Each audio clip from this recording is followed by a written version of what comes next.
Kaibigan, ito problema natin, di ba? Pera. Paano dadami ang pera natin kung maliit lang ang income natin? Di ba? Mahirap po to gawin. Actually, mahirap tong video na ituturo ko sa inyo. Kaya wina-warningan ko kayo, mahirap ang tips na to.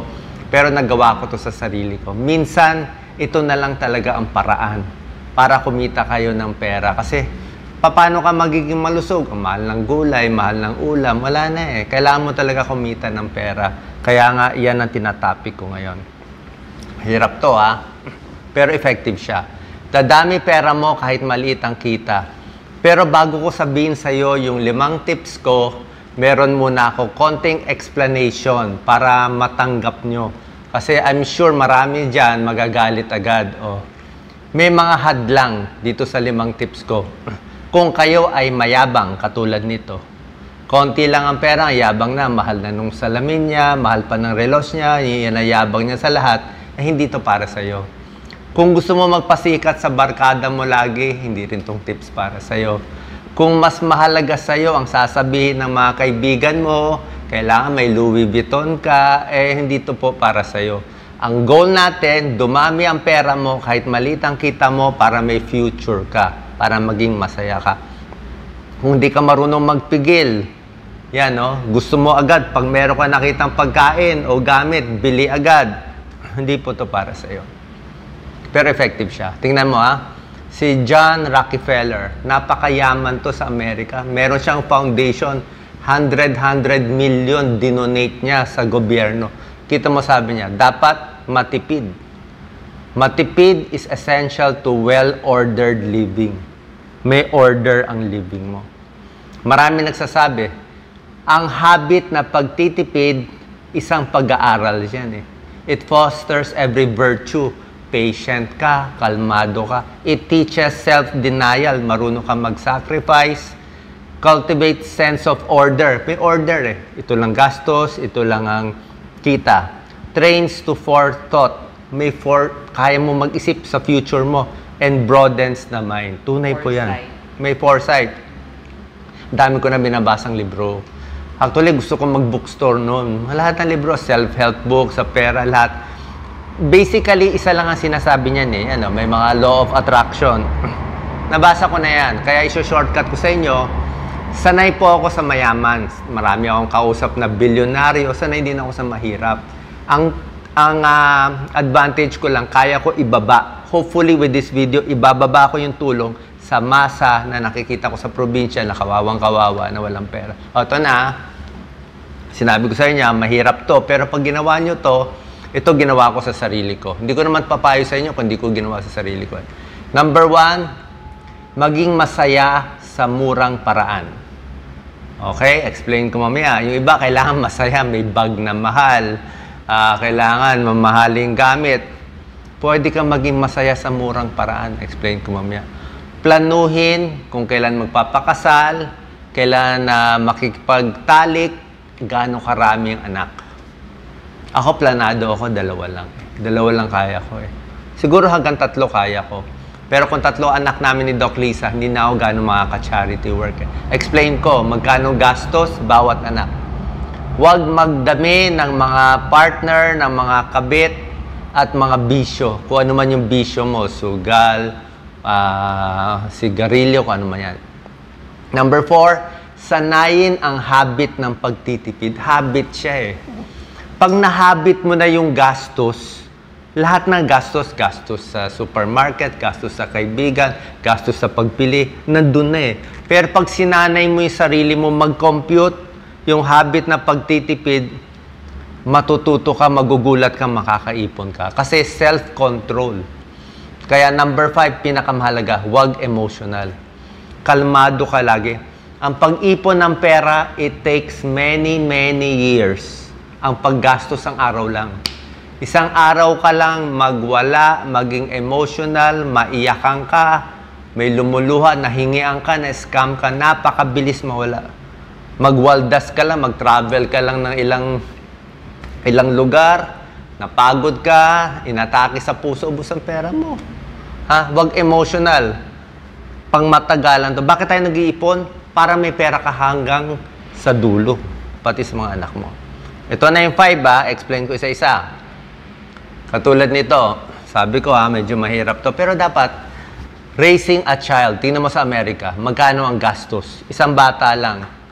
Oh, yung bata, magkano yung pang-check up niya? O paano kung may sakit pa yung bata? Diba? Paano kung may congenital problem? Di ubus tayo. Baro niya, miscellaneous. Kakainin ng bata, gatas. Ang mahal ng gatas ngayon. Pag-aaral niya, libro. O pag-aalaga. Bahay, transportation. Ito hanggang 18 years old. Tingnan mo to sa US, ilang milyon inaabot. Sa Pilipinas, siguro 500,000. Kulang pa yun kung gusto mo magandang pag-aaral. Diba? Bawat bata yan. Sasabihin ng iba, gusto ko maraming anak Pwede naman. Pwede maraming anak kung gusto nyo. Kaya lang, kaya nyo ba gastusan? Lalo na yung mga kababaihan. Teenager pa lang, 15 years old, 16 years old, nanay na. Paano ka pa mag-aaral? Paano ka pa magiging doktor, nurse, o lawyer? Ay may anak ka na at age, teenager.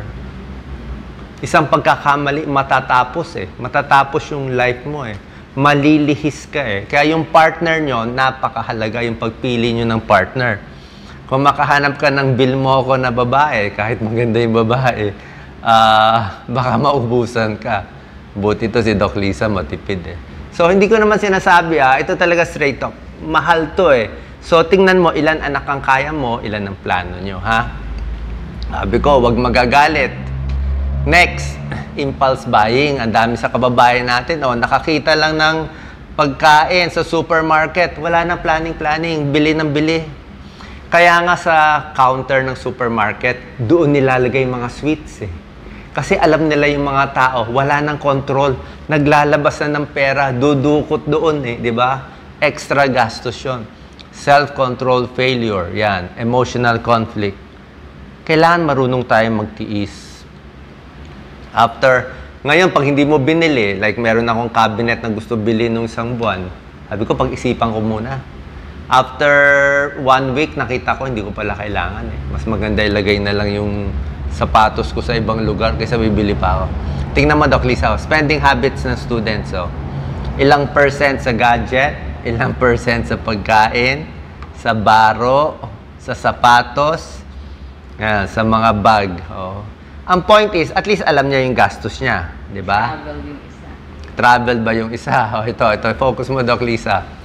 Itong bata, sasabihin mo, dito matipid siya. Pack lunch lang siya, 50 pesos. Ang galing nang gumawa nito Kung sino ba gumawa niyan. Ito, kumain sa fast food, 80. Wala nang 80 na fast food ngayon. 2-piece chicken, 150 net. Public transport. Ito, nagta-taxi. Diba? Ito, kape lang. 3-in-1. Ito, ibang klaseng coffee niya. Social siya. Magkano yung kape mo? 200 pesos. Walang sigarilyo. Tubig lang. Healthy pa siya. Walang beer. Ang laki na natipid niya. Pack snack siya. Ang nakatipid siya na 200 a day lang siya. Yung kabila, 660 a day. Diba? Sasabi. Gastos yun. Gastos to, 660. 200, Isang 200 lang. Sasabihin mo, Doc, 400 pesos lang yan, baliwala yan, bata pa yan Hindi po. Kung ano yung habit niya nung bata siya, yun ang habit niya pag matanda siya. Kung ano yung luho niya nung bata siya, yun ang luho niya pag matanda siya. Kaya sanay ako sa wala Sanay ako sa wala. Alam ko ano mahalaga, ano hindi mahalaga. Ito Ito rin, maraming matatamaan, huwag magagalit hindi ko kayo pinapatamaan, hindi ko kilala ang mga buhay ninyo. Ang isang malaking gastos, yung big amounts di ba? Yung anak, bisyo, travel, ang laki ng gastos sa travel. Kahit travel ka lang sa Pilipinas, lalo na travel sa abroad, napakamahal. Kaya uso nga staycation save money, relax ka pa. Hindi ko sasabihin, gusto ko mag-travel walang problema. Pero sana yung travel nyo, pwede nyo gawing once a year lang. Diba? Hindi naman kailangan 5 beses isang taon. Tsaka ako, pag nagta-travel ako, may purpose. May pupuntahan. Punta kami Aklan, Capiz, Antique. May purpose, may pinupuntahan, may kinakausap. may mini-meet, may tinutulungan. So, gumagastos ako, pero at least kailangan siya. Kasi, sabi mo, kailangan ko mag-travel. Kung mayaman ka, pwede. Yung mga mayayaman, nagta-travel paminsan-minsan, pero at least, ini-enjoy na nila. Pero kung konti lang ang pera mo, tapos nagta-travel ka, kahit sabi mo pa, budget airplane, budget hotel, budget, alam nyo, huwag mga galit. 1 week in travel, okay nga, budget ka lahat. Pero yung utak mo, wala sa pagkita ng pera. Oh, 1 week enjoy. Ay yung classmate mo, 1 week nag-iisip paano kumita. 1 week nagbebenta. So yung pera mo, kahit konting gastos, bumabagsak. Ay yung classmate mo, nagtiis lang 1 week, pataas siya ng pataas. Diba? Sabi mo mas masaya ka. Baka mas masaya ka initially, pero after 10 years, mas masaya yung may 1 million sa bank account o 2 million sa bank account. Tapos ikaw, paano kung magkasakit yung anak mo? O hingi na naman. O paano yung pang tuition? O wala na naman. Diba? Hindi pwede ganun eh. Hindi pwede you only live once eh. You only live up to, dapat hanggang matapos. Hanggang matapos ang buhay. Hindi pwede yung ngayon lang ubusin mo na agad. Being thrifty means spending money only on what is important. Yun ang gagastusan. Yung mahalaga at using resources wisely. Iniisip ng mga tao, oh, Doc, sobra ka naman tipid. Oh, matipid ako sa ibang bagay. Pero sa ibang bagay, ginagastusan ko pag kailangan. Parang vlogging, no? Kita mo, vlog ko, isang cellphone, 800 pesos lang to. Tapos yung stand namin, magkano yan? 450, ngayon 600, tumaas na nga eh. So, yan lang ginagamit ko. Simple lang, di ba? Hindi ko naman kailangan ganito karaming gamit eh. Meron nga ako, nakita, vlogger, wala akong pinapatamaan ha, imagination lang to. Ang dami niyang gamit, kompleto. Eh, wala pa naman 1,000 yung followers niya. Sakit naman ni Doc magsalita. Ang point ko, wala yan sa dami ng equipment. Content is key. Diba? Kasi minsan bili ka ng bili, hindi rin naman eh. Hindi rin mag-i-improve eh. Dapat yung content muna. Okay? Hindi, may basic equipment ka, isang camera, isang ganyan, pwede na. Daanin mo na sa utak. Okay? May taong cheap. Sasabihin mo, baka cheap yung tinuturo mo, Doc. Hindi tayo cheap. Matipid tayo, frugal. Ang cheap na tao, gusto lang talaga magtipid kasi matipid siya. Kahit ma-hospital na, ayaw pa rin niya. Kahit pati sa gamot niya, ayaw pa niya. Gusto lang niya magtipid. Hindi tayo ganun. Frugal tayo, wais tayo. Gusto natin yung bibili natin may halaga. Binibili natin yung kailangan sa tamang presyo. Tinitipid natin para makabili tayo, makagastos tayo sa mas mahalaga. At nag-splurge tayo, gumagastos din tayo paminsan-minsan. Pero controlled siya. Okay? Nakikita nyo, binabago ko isip nyo.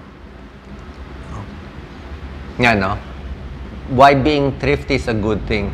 Pag frugal tayo, matipid tayo, may pera ka sa bangko, sigurado, stress-free ka, mas matalino, mas sensible, mas smart ka. Yan. Okay. Ngayon sasabihin mo, Doc, tipid mo naman. Actually, ako, to be honest, bihira kami mag-abroad ni Doc Lisa. Hindi pa ako nakapunta ng Paris, Vienna. Pinapanood ko lang eh. Italy, kahit yung Eiffel Tower, hindi ko pa napupuntahan. Bakit? Matipid pa kasi ako eh. Wala pang purpose eh. Siguro kung may purpose. Kasi pag gumastos ako doon, gagastos kami at least 500,000. Baka more. Ngayon, baka 700,000 gagastusin ko. Pwede ko, kaya ko gastusan yung 700,000. Why not? Diba? Kaya ko mag-trip 3 beses ang taon. Kaya lang, dami humingi sa akin ng tulong. Kita mo na itong video sa comment. Ang dami, Doc, pahingi ito, may sakit, mamamatay, kailangan ng 20,000, yung anak ko mamamatay. So, ako, pagdating sa may humihingi, kahit hindi ko mabibigay lahat binibigyan ko. Doon ako masaya. Doon ako hindi matipid. Matipid ako, yung itong computer ko, kailangan ko maganda. 100,000 plus to. Diba? Cellphone ko, kailangan Samsung. Gusto ko. Salamin ko, kailangan mahal. Diba? Kotse ko, kailangan mahal. Bakit? Sasakit ang likod ko pag hindi mahal yung kotse ko eh. Oo. After 5 hours, yung aircon ko, kailangan mahal. Diba? May bagay mahal, pero maraming bagay matipid ako. Katulad to, mahilig ako magbasa ng comics. Mahal ng comics ngayon, ha? 240 or 300 each. Pero merong mga mura, 20 pesos lang bili ko dito, eh. 20 pesos, ganda pa ng papel. Actually, hindi siya talaga superhero, eh. Mga detective to. Mahilig ako sa detective. Maganda siya. 20 pesos lang siya. Mas masaya ako sa mura na pareho din naman ang medyo luma lang. Libro. Mahilig ako ng libro. 650 to sa National. O magkano nabili ko? 56 pesos lang. Diba? Dok, ang tipid mo eh. Nagdi-delay lang ako kasi hindi naman siya ganun kakailangan. Diba? Kung makakahanap ka ng mura, why not? Diba? Kaya nagiging masaya ako sa murang paraan. O, sasabihin mo, Dok, ang corny mo eh. Nakita nyo? You have to change the way you think about money. Minsan nga sa turon, masaya na ako. Kasama ko lang si Doc Lisa naglalakad, masaya na ako.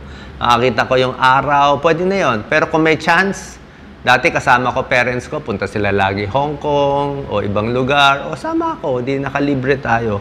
Pero kailangan marunong tayong magtipid. Gagastos ka kung may pera ka na. Pero yung habit eh. Tapos, para kumita ng pera, para magtipid, kailangan alam mo bakit ka nagtitipid. Hindi tayo nagtitipid para lang gusto natin magtipid. Kailangan meron kang purpose. Gusto mo tumulong, gusto mo may project na maganda, para may purpose yung pagtitipid. Katulad nito, matipid ako, pero during the pandemic, nagbigay kami ng 1,100 kaban ng bigas. 2 million na gastos namin dito. Oh. Ngayon, may bago kaming show. May bago kaming show sa isang channel. Tinatansya ko magagastos ko per year. Ang tansya ko, abot ako. Kasi yung show, libre. Pero yung tulong sa kababayan, hindi libre.